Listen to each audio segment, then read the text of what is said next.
Hello friend, সবাই কেমন আছে? আশা করি সবাই ভালো আছে। আমি চলে এসেছি আর একটা হেলদি টিপস নিয়ে।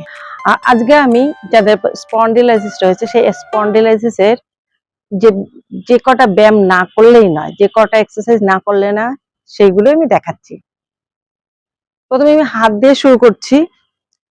হাতটাকে আমরা এরকম কাঁধের সঙ্গে নিয়ে নেব। এবার এই ক্লকওয়াইজ 1 2 3 4 5 6 7 8 9 10।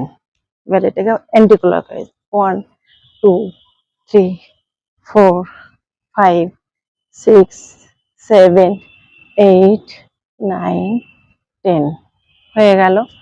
এবার এই হাতটাকে ক্লকওয়াইজ 1 2 3 4 5 6 7 8 9 10। অ্যান্টি ক্লকওয়াইজ আবার 10 অব্দি করতে হবে। এই হয়তো same clockwise 10 time, anticlockwise 10 time.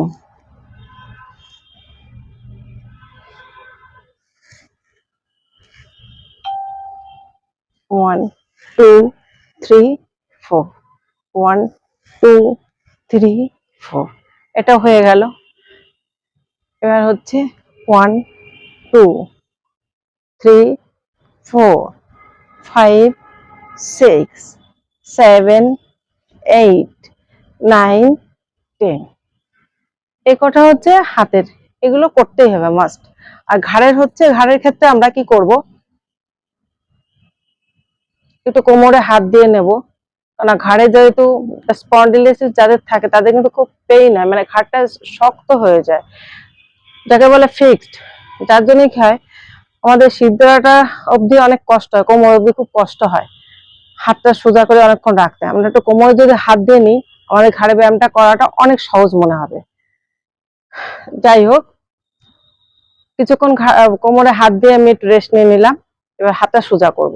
এবার ঘাড়ে ঘাড়ে আমি করছি এইভাবে ক্লকওয়াইজ 10 বার, 10 টাইম, অ্যান্টি ক্লকওয়াইজ 10 টাইম। এটা ঘাড়ের 1 নম্বর ব্যায়াম। 2 নম্বর হচ্ছে হাতটাকে আমি ঠিক এই যে এই পজিশনে, এই এই এই নিয়ে, মানে এই এই হাতের এই টানটা নিচে দেখতে হবে। 1 2 3, মানে এই টানটা, হাতটা নিচের দিকে টান থাকবে। এই যে হাতটাকে, যে ঘাটটাকে টেনে নামাতে হবে। 2 3 4, 1 2 3 4 5 6, 1 2 3 4 5 6। ঠিক আছে। এবার এইটাকে আমরা এরকম, প্রতিটাকে এরকম করবো। 1, এবার 10 টাইম গুনবো। 1 2 3 4 5 6 7 8 9 10। আবার নামিয়ে দিলাম। এবার হাতটাকে আবার এরকম করে নিয়ে 1 2 3 4 5 6 7 8 9 10। আবার হাতটাকে এই যে 1 2 3 4 5 6 7 8 9 10, 1 2 3 4 5 6 7 8 9 10। সবকিছুই 5 বার করে করতে হবে। একটা জিনিস আমি তোমাদের পেছন দিয়ে দেখাচ্ছি।